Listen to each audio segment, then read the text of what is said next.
Hi guys, I'm Aditya, and in this video we're going to discuss about the last 7 days study plan for CMAT 2021. अभी few hours ago CMAT का date out हुआ है and it will be conducted on 31st of March 2021. तो आपके पास अगर मैं अभी से कैलकुलेट करूँ तो हार्डली 7 डेज बचे. क्यों? क्योंकि होली का हाफ डे मैंने कैलकुलेट नहीं किया है, मैंने कंसिडर नहीं किया है एंड एग्जाम के पहले वाला मतलब 30th मार्च का सेकेंड हाफ, अगर आपका फर्स्ट स्लॉट में एग्जाम है तो. अगर सेकंड स्लॉट में एग्जाम है तो फिर 30th मार्च भी आप कंसिडर कर सकते हो. सो आपके पास बचे हार्डली 7 साढ़े 7 दिन. उसमें से भी आपको टारगेट करने हैं कम से कम 5 मार्क्स. अगर डेली 1 दे सकते हो तो सोने पे सुहागा. ठीक है. तो यहाँ से आपने कैसे प्लानिंग करना है, अभी ये वीडियो खत्म होने के बाद आपने हाफ एन आवर में क्या करना है, उसके बाद क्या करना है, ये सब मैं बताऊंगा. ठीक है. तो stay tune. So now is the time to take daily 1 mock. Yes. Is this the high time? Yes, now is the high time to take daily 1 mock. उसके बाद क्या करना है, उसका मॉक का एनालिसिस करते करते ही खुद का भी स्वॉट एनालिसिस करना है and this is the activity which you have to perform on daily basis. This should not take more than 20, 25 और 30 मिनट्स. बहुत हो गया. स्वॉट एनालिसिस में एग्जैक्टली क्या करना है ये भी हम लोग धीरे धीरे डिस्कस करेंगे. एंड उसके बाद जब आप मॉक टेस्ट दोगे उसके बाद उसका एनालिसिस एंड खुद का स्वॉट एनालिसिस करोगे तो सेक्शन वाइज प्लानिंग कैसे करना है वो भी मैं बताऊंगा. So let us discuss with the स्वॉट एनालिसिस. तो स्ट्रेंथ, आपको पता है कि सीमेट के there are 4 important sections, QA, verbal, LRDI and general knowledge. अभी फिफ्थ सेक्शन भी है but that is optional. So we will discuss about 4 important sections. So जैसे ही आपका एक मॉक टेस्ट खत्म हो जाता है, depending upon the score and you know about you know about your preparation, your knowledge about your preparation, you can categorize the topics and sections into strength, weakness, threats and opportunities. So strength मतलब कौन सा topic जिसमें आपने more than 80% score किया है out of attempted questions. ठीक है, with least negative marking. Weakness मतलब कौन सा है कि कुछ टॉपिक्स जहाँ पे आपने बहुत कम स्कोर किया है एंड लेकिन आपने अटेम्प्ट्स भी कम किए. ठीक है. थ्रेड्स मतलब क्या है कि जहाँ पे आपने अटेम्प्ट्स अच्छे खासे किए लेकिन बहुत ज़्यादा नेगेटिव मार्किंग है. ठीक है. So they are definitely going to be the thread topics, क्योंकि ये आपको कभी भी हाथ नहीं लगाने है. Now we are in last week of CMAT preparation. तो this is not the high time to start any new topic. ठीक है. अगर वो बहुत हेवी टॉपिक है तो this is not the right time to start. Okay. अभी बस पॉलिशिंग करना है जितना आपका प्रिपरेशन हो चुका है उस पर, और उसके अकॉर्डिंगली आपका प्लान ट्विस्ट एंड टर्न करना है. And opportunities are those topics जहाँ पे आपको आपको ऐसे लगता है कि यार हाँ दिस इज द टॉपिक, जो मैंने अभी बोला कि जो एक दो टॉपिक है, छोटे छोटे टॉपिक है, ये मैं कर सकता हूँ इस पर, लेकिन इंपॉर्टेंस भी ज़्यादा है और मेरा एक दो क्वेश्चन भी करेक्ट आ गया तो 8 से 12 मार्क का मेरा बेनिफिट हो जाएगा. ठीक है. ये हो गया पूरा स्वॉट एनालिसिस.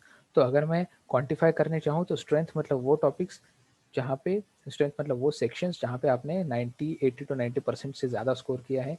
वीकनेस मतलब वो सेक्शंस जहाँ पे आपने अटेम्प्ट ही बहुत किया है और स्कोर भी कम आया है. थ्रेड्स मतलब जो टॉपिक जहाँ पे आपने अटेम्प्ट्स किए हैं अच्छे खासे लेकिन बहुत ज़्यादा नेगेटिव मार्किंग है. एंड अपॉर्चुनिटी मतलब वो टॉपिक जहाँ पे आपको ऐसा लगता है कि 1-2 घंटे के एफर्ट से मेरा स्कोर बढ़ सकता है. देन सेक्शन वाइज इंपॉर्टेंस क्या है, जब भी स्कोर टाई होता है. ठीक है. नाउ सीमेट के थ्रू बहुत अच्छे अच्छे कॉलेजेस मिलने के चांसेस है आपको. ऑल ओवर इंडिया के seats through JBIMS, सिडनम, then KJ Somaiya, GIM, ये सब अच्छे अच्छे वेलिंकर बहुत टॉप नॉच इंस्टीट्यूट्स मिलने के चांसेस हैं. तो अभी लास्ट के 8 दिन 10 घंटा 12 घंटा दिन का डाल दो गाइज, तो शायद आपकी लाइफ सेट हो जाए. ठीक है. तो जब ओवरऑल स्कोर टाई होता है तो सबसे पहले जो सेक्शन वाइज स्कोर देखते हैं उसके हिसाब से हम लोग देखें तो QA का सेक्शन देखते हैं पहले. उसमें 25 क्वेश्चन है. तो आई विल रिकमेंड कि बचे हुए 7-8 दिन में सबसे ज़्यादा इंपॉर्टेंस आप अरिथमेटिक, अलजेब्रा एंड ज्योमेट्री को देनी चाहिए. उसके बाद नंबर्स के बेसिक कॉन्सेप्ट्स एकदम. ठीक है. जैसे डिविजिबिलिटी थ्योरम, रिमाइंडर थ्योरम, ये सब कुछ करो. ठीक है. रिमाइंडर थ्योरम नहीं किया तो भी चलेगा बट डिविजिबिलिटी थ्योरम करो. उसके बाद नंबर्स के बेसिक कॉन्सेप्ट जैसे even into even, odd into odd, even plus odd, ये बेसिक कॉन्सेप्ट जिसका एप्लीकेशन आपको DI में भी आने के चांसेस हैं. ठीक है. तो ये बेसिक कॉन्सेप्ट करो. मॉडर्न मैथ अगर आपका स्ट्रेंथ होगा तो करो, नहीं है तो फिर नहीं किया तो भी चलेगा. वर्बल एबिलिटी का आई रिकमेंड कि read, solve daily 2-3 RCs and take daily 1 sectional. ठीक है. अभी पर्टिकुलर टॉपिक पढ़ने का टाइम नहीं, इसलिए take daily 1 section of QA, 1 sectional of verbal ability and 1 sectional of LRDI as well. ठीक है.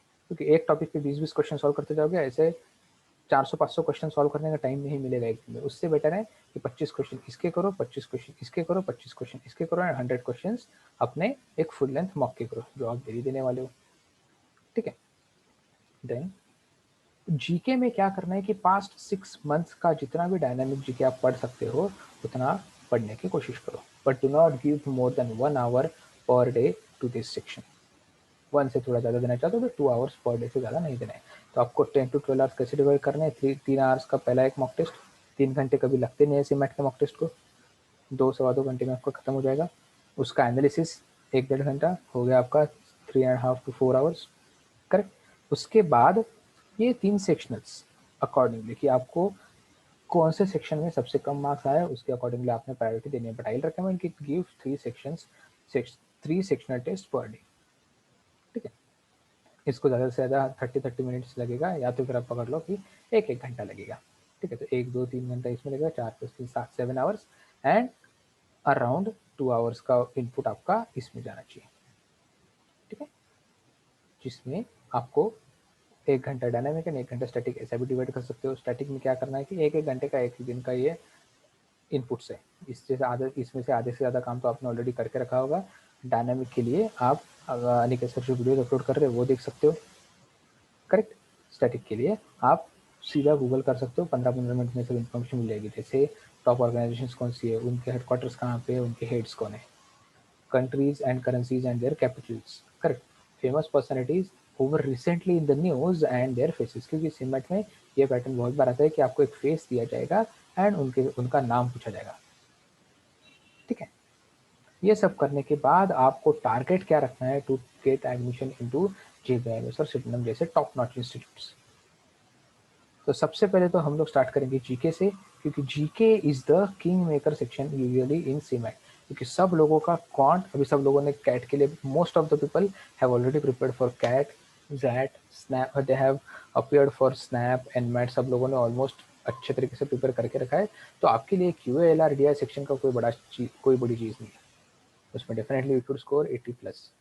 बट किंग मेकर जो होता है वो होता है जीके। सबसे बड़ा difference first ranker and top ranker and second ranker में जो होता है वो होता है जीके सेक्शन में। तो यहाँ पे अगर आपने 50 मार्क्स का स्कोर कर लिया, कवर कर लिया 50+ मार्क्स, तो आपने आधे से ज़्यादा बैटल जीत लिया।